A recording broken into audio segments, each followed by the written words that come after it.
Welcome back to the Entrepreneurs Forum podcast. Today we have the amazing Andrea Bell. I got to know her 2 years ago, and my life has been so much better financially because of her.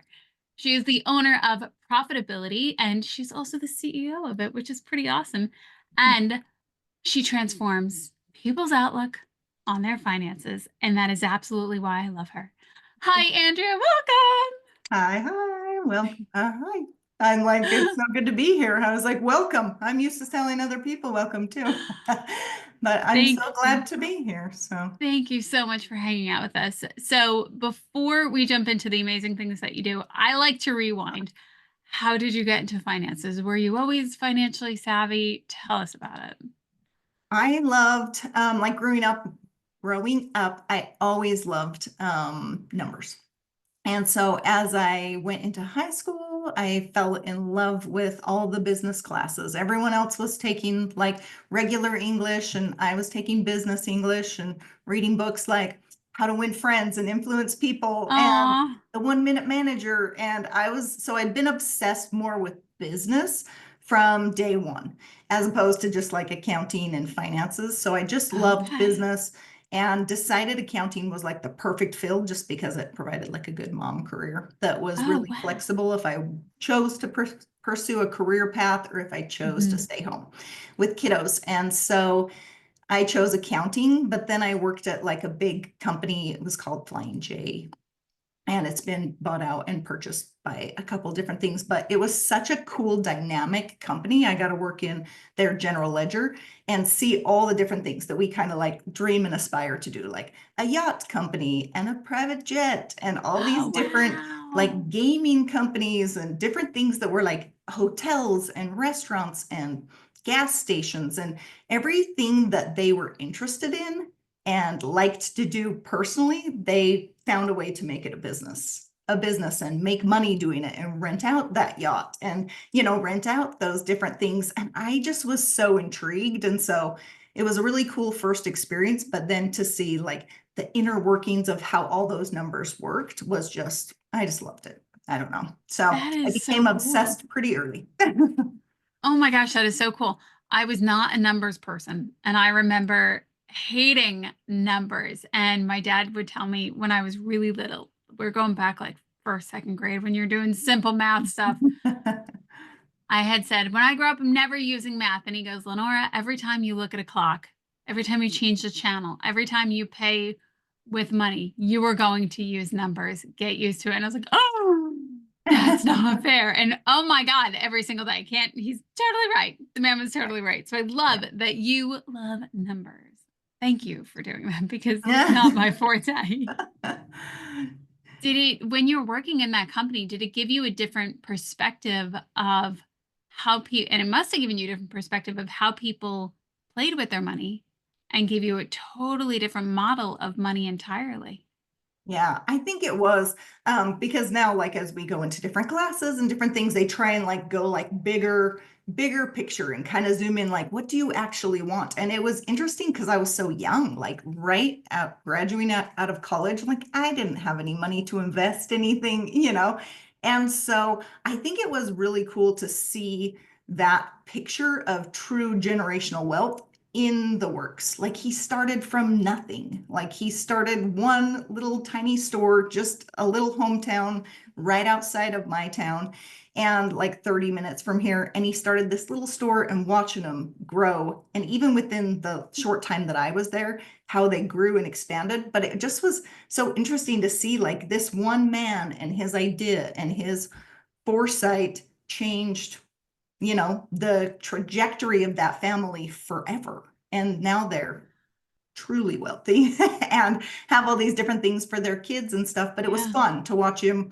Their hotels were named after his daughter. Yeah. The restaurants were named after his son, and they were involved in it. And you'd see him at the Yeah. office, and so it was a really cool company. And because you'd see all the different pieces of it, where a lot of times in a much bigger corporation, you would have only seen a small piece, but because Yeah. of the department I was in, we got to see like the tax pieces and all the different money in and money's out. And it was really, really neat that it started my mind early going, how do I do the things I love, but make them into a business and able to have write-offs and different things like that. So, That is so cool, especially because we hear about people doing it, but we don't often get to experience it. It almost feels mhm. like you were quite literally invited to sit down at the table to Oh yeah. watch this whole thing unfold. Oh yeah. That is so unique. I don't think I've ever heard anybody share that. Yeah, it was cool. Wow, It was that is really very cool. cool. Yeah. That is very cool. So, what made you start your own business? Was it from that experience and you just got all this information and you're like, I can do it, no problem. And you just set out and did it? I think I've always had like the entrepreneurial like bug, if you would say. And so even when I was working for them, I was already like doing books and doing taxes for friends and family and Oh, wow. knowing that I wanted to potentially like transition into something working from home. Um, Mm-hmm. and so I was always doing that, but then I got pregnant and decided that I did not want to go back to work, that I Yeah. wanted to be home with that baby and not miss any of her life experiences. And so at that point, I really probably should have gone back to work. But we decided to be broke instead. And my husband Aw. carried us for several years. And but I still was like helping all of my friends and family. Like we were new, you know what I mean? We were Yeah. young. All of us were starting these new little side gigs and doing all these different Mm-hmm. things. And so I was helping them all that time, even though I was home. And so Yeah. I was still keeping in touch with all the different things that were going on.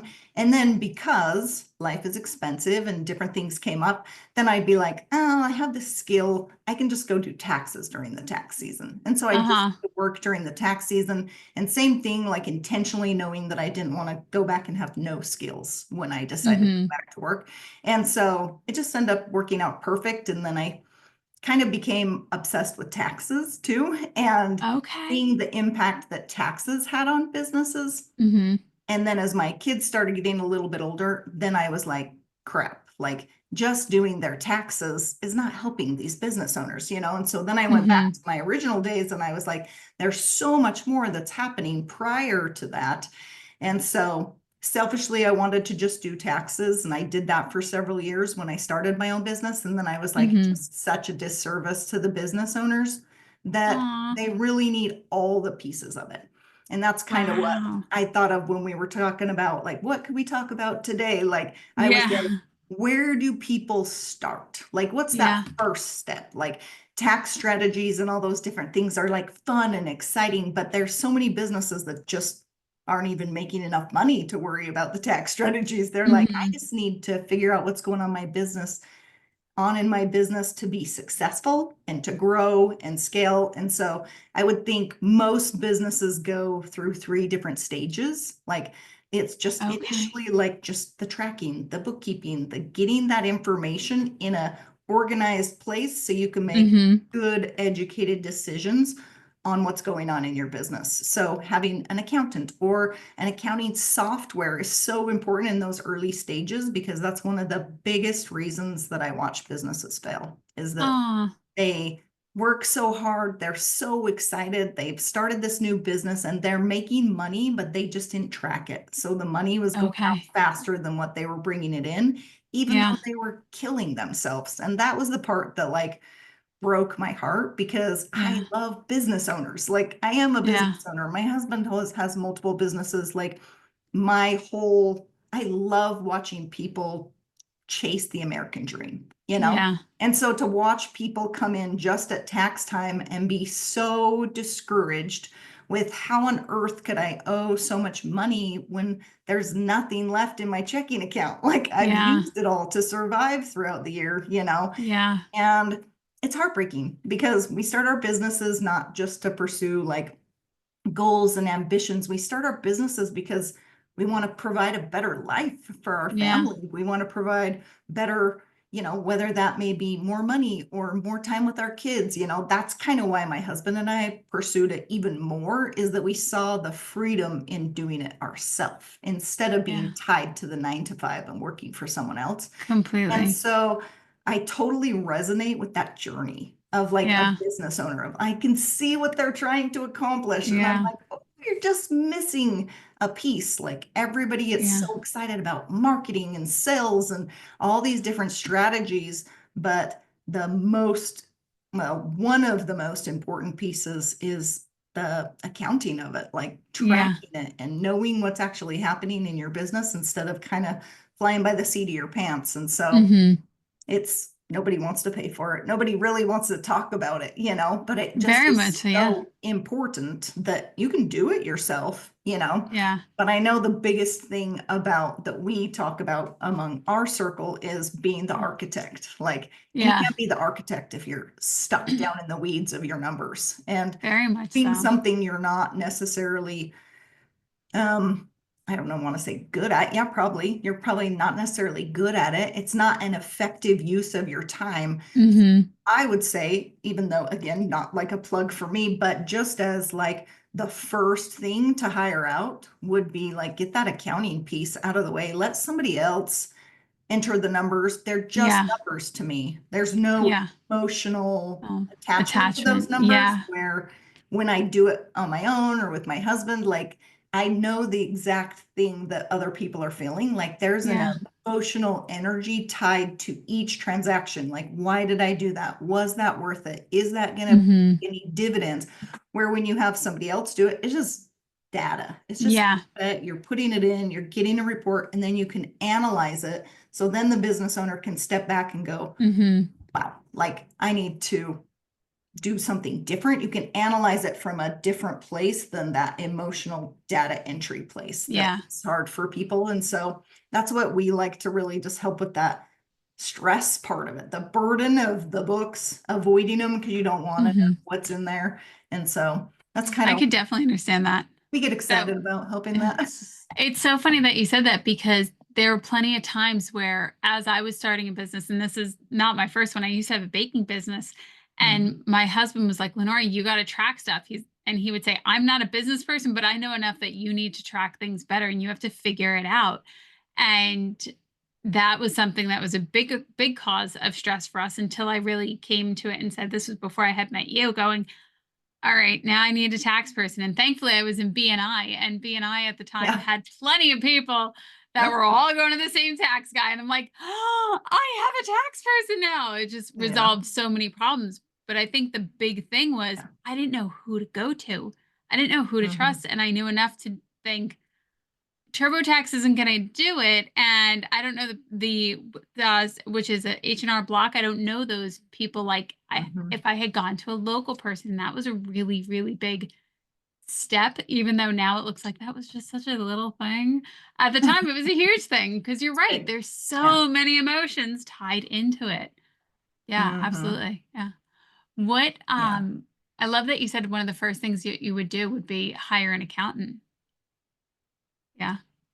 That's awesome. What is so you said there were three pieces to it, of three levels or three perspectives of it that you have? Three, yeah, kind of three different stages of the business. In the Stages, early that's what it phases, was. it's just like, yeah, doing the numbers, using them, managing it, and then you get to a point where you're like, okay, now we're ready to grow. So you really need to track those things and really analyze, like, what are the driving forces? What are actually helping me grow? What's working? What's not working? And Mhm. then really strategically working on different areas of your business. And I would consider that kind of the profit and growth phase, like probably like under 6 figures. Then you get to like the 6 figure point. Like now you for sure doing enough transactions that you don't need your hands in your books every day. And Mhm.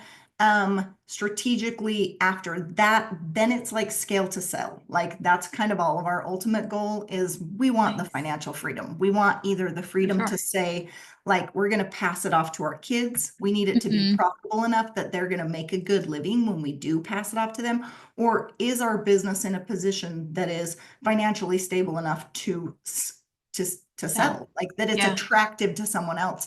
And I was talking to just even a small business owner. He's been in business for a year and he's like, what do I need to do to make it attractive for somebody to buy? And I was like, you're not Uh, there yet. You know, yeah. like we need a couple years proof, but Yeah. knowing those sort of things is, what is a buyer looking for? What makes it attractive for somebody to sell That's it? a really good They've point said too. like because of the baby boomers, and so we're going to watch it across the board. Because of the baby Mm-hmm. boomers, there's going to be the largest transition of wealth within the next 5 to 10 years because Wow. all of those baby boomers are retiring. So Yeah. I've been watching even just in small businesses as I'm coaching other clients and stuff, like people are just walking away from their businesses. They don't Yeah. even know selling it is an option. They're just like, I'm sick of it. I don't feel good. Yeah. I'm older, or they get like a terminal illness or something, and they Mm-hmm. just walk away when that could be a large part of their retirement. And Environment. so Yeah. really being strategic, and that changed my mindset. There's like a whole ton of things that you can work on, but changing it to work on my business to be attractive for somebody purchasing it, because my kids don't want to do accounting. Yeah. So I'm going to sell it. And so um, making my business now, following Yeah. a business model that will make it attractive to somebody who's going to buy it in five to Mm-hmm. 10 years is going to benefit me significantly because Very I much had the so. forethought to think of that, Yeah. to structure it a little bit differently. Yeah. You So know, it's so interesting, especially when you build it for yourself or you build it to sell it. You build it completely differently. totally differently. Mhm. Yeah. And it also, I think, from that perspective, it offers you that different insight that doesn't necessarily have that same emotional attachment that might come with if it's just for you. Because if Mhm. it's just for you, sometimes there's those insecurities that we're batting around. But if we think, okay, what might this person like? What might be attractive? Oh, suddenly I now had this thing and now it became an asset. It was like Mhm. kind of a thing before. And now we just change the word, change the perspective, and we have a completely different product or a Completely company to different sell. product. And we run it totally differently, right? Mm-hmm. If we're running it, and I do still think like the mentality of it, even if you're not going to sell it, is to potentially have like you as the architect, and then the Mm-hmm. three different pieces of your business. We call them the 3 Ps of Mm-hmm. profitability. Oh, I Because love that. as you get all these different areas of your business in alignment, they truly drive how profitable your business is going to be. So Yeah. that would be promotion, because you don't have a business until you sell a product. Production, which is the processing of that product. What are the Mm-hmm. services that you're providing and things that you're doing, the people that you're hiring to produce that, Mm-hmm. and then your profit. Because if you're not profitable, you're not paying yourself. So Yeah. why are all your efforts worth it? So, Yeah. and running it in that way. So if you're looking at if a business owner is going to buy it, they don't want to see you involved in each piece of that business. They Mm-hmm. want to see that you have somebody hired to run your accounting, that somebody is Yeah. running your marketing team and your sales team, and that somebody is running and in charge of, or at least managing, Yeah.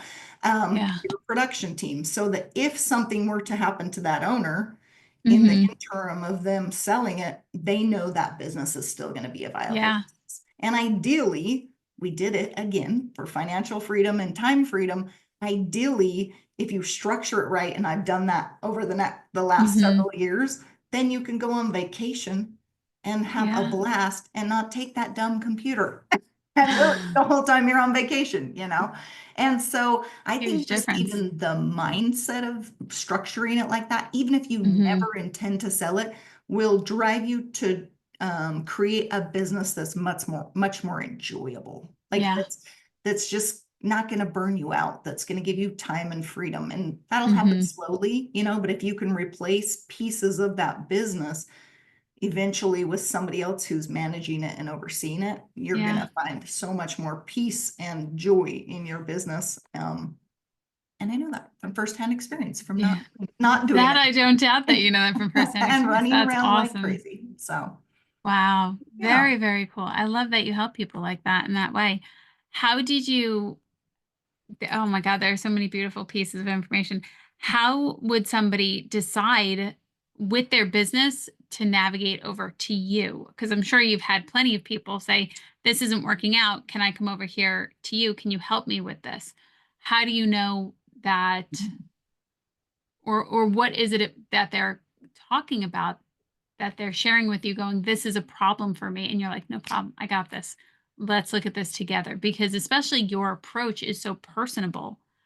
which makes it very non-judgmental, where money can feel very judgmental and very shameful if they're not making the money that they want. So they really come to you with very personal things. Totally. I think it is surprising. Like they'll tell me things that they don't tell their wife. You know what I mean? And I Yeah. don't love that. So I'm like, let's help you get to a peace of mind and that not shamed because they're trying to provide for their families, Mhm. the not shameful place, but just an informational place. Like, let's talk Yeah. about it. Let's discuss it all together, Yeah. family goals together, Aw. but when you are coming from such a place like that, like when you asked that, I thought of a client who came in and they were so stressed out. The wife Yeah. was virtually in tears. Like, we've been trying to get into you for weeks and you've been so busy. And it was during tax season. So I'm like, Yeah. it's crazy.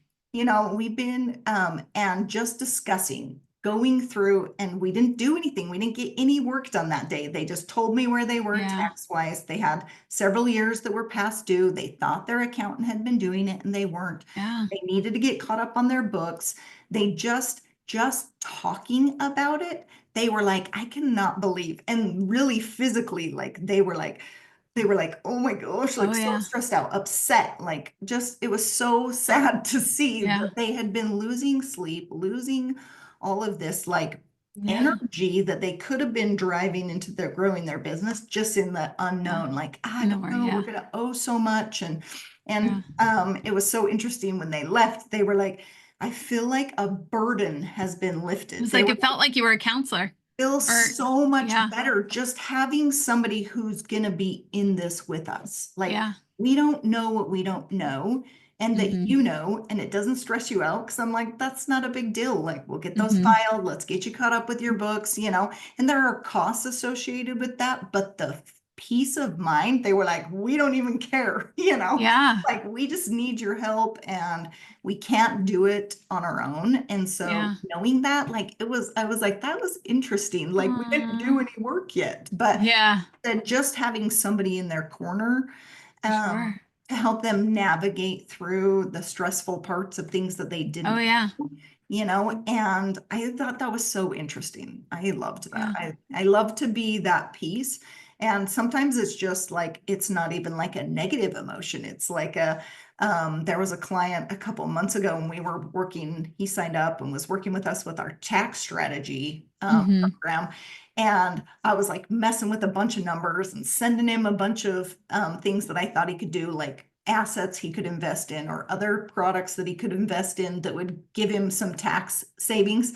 And I think he went from owing like, I want to say like $50,000 and we got him down to like 17. And it was Wow. insane. And so he was like so pumped. Like, that's Yeah. so crazy. And granted, they're not always that crazy, but there are really cool strategies Yeah. for 6 and 7 figure business owners that like truly can make huge Huge difference. difference as we implement the strategies that the IRS has put in place to Yeah. incentivize small business owners to take advantage of those things. Yeah. And it's just, again, like, you don't know what you don't know. So to For have sure. somebody, same thing, he was just like, I feel like you're kind of like on my management team. Like, I just have Aw. you and I can ask questions when I don't know and when I'm Yeah. looking at things. Like, having somebody to bounce ideas off of who has a financial background, that like, you're the expert in your business. You're the expert in knowing what is exciting and motivating Yeah. to you to invest in. I'm not going to bring you investment opportunities, but as they come up, saying like, there's no tax benefit to that, or Yeah. that's a really cool one, let's go forward with that. If you're excited about it, then Yeah. I think that really is valuable too. And Yeah. they've expressed that. And I'm like, it's just so funny because it's like, it just seems normal in my world that, Yeah. I forget that people don't geek out about money. So it's Well, not I think the thing they're it's researching all the time. I think that well, even if you think about your connection with numbers, you have this really great experience with numbers, and then people rely on that. But really, it's your personality and it's how you quite literally welcome them in. And you're right. I'm in the hole with you. We're Uh-huh. good. We can get ourselves out. We're fine. Don't worry. Here's the ladder. And you Mm. help bring people out of that very difficult space, which unfortunately finances are this very personal thing that they go through. And I love that you're able to be there and to support them through that because it's something that really makes a huge difference in your business, especially Mhm. because it feels like you believe in all your clients. And again, that's something else that really does carry forward. And in those moments where moments are tough and you're like, is this going to work out? I don't know. But then you hear people who are supportive or stories that you have, and you think, okay, I could do this. And you have that shift in perspective. And then good things continue to happen. So that's awesome. So very cool. That is it for now. I know you are going to come back, which I am super excited. But in the event that somebody wants to reach out to you in between these episodes, what is the best way to reach you? So you can email me at Andrea@profitabilityco.com, or you can visit us on our website and get more information just at profitabilityco.com. Awesome. So And we will have all of that in the show notes. So thank you so much for spending time with us. And I am super pumped for the next conversations that we're going to have. thank you so much. I forgot to also mention we do like a free discovery call. So if you're just Nice. like, I don't know, do I need something or I have a question on this? So like we do offer those also, and you can book that on the website as well. Total win. Total win. All right. Till next time, everyone. Thank you for listening, and we will be back soon. Stay well. Bye.